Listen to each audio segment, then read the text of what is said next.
Tatay Egay is the epitome of One Cagayan, ano? He is the only person so far in the history of Cagayan na talagang bumaba, nakipag-usap sa lahat ng mga liderato at sinubukan kaming pagkaisahin. So for me, tatay siya ng bayan, ano? Tatay siya ng lahat. Walang kulay, walang kinakampihan, walang kinikilingan. Gusto niya lahat pantay-pantay.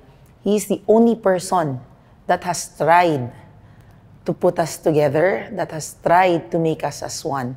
So, perfect po yan kasi ang kailangan ng probinsya ng Cagayan ngayon, yung someone who will lead us, no? Someone who has our attention, who has our respect, someone who is a father, not only to me, not only to the leaders, but to the people as well.